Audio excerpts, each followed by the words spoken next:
In-servicing the Fluency Plus tracheobronchial stent graft is quick and easy to perform.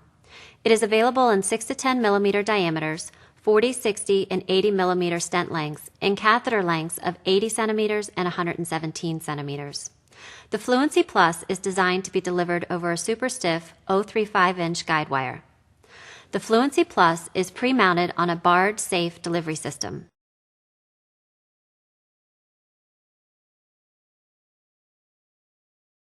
It has a short, soft, tapered tip designed for atraumatic delivery system insertion.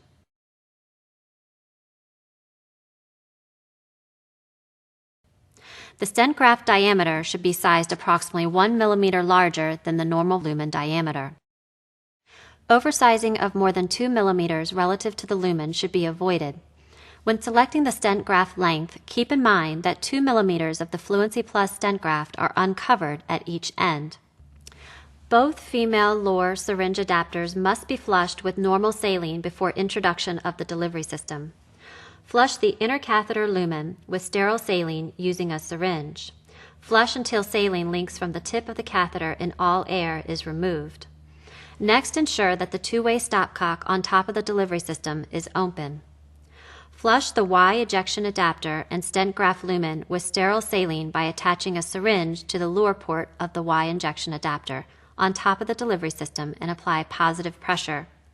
Saline will drip out of the Tuohy-Borst valve.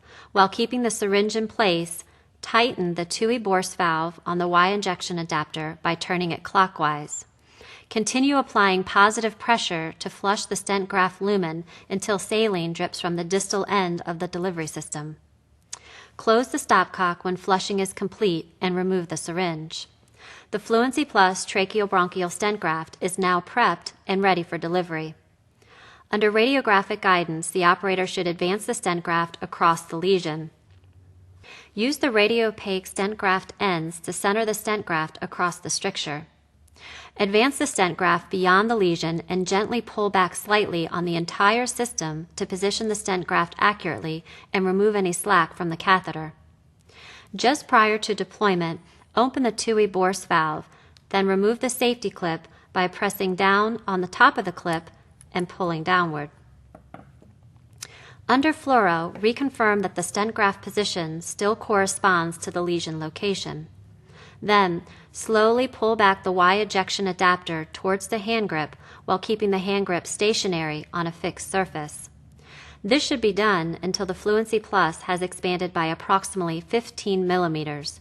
Then wait a few seconds in order to ensure secure anchoring of the distal end of the stent graft.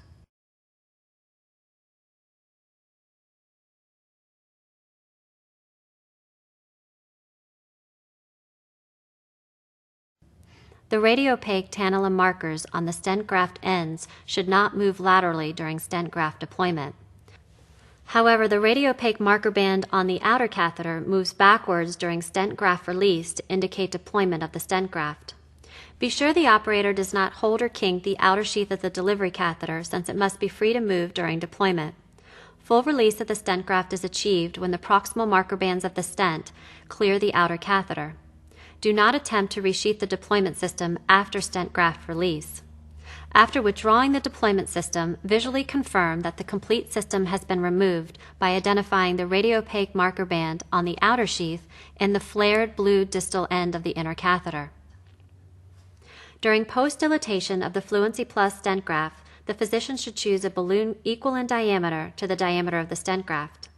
Congratulations, you have just learned how to in-service a clinician on how to prep and deploy a Fluency Plus tracheobronchial stent graft.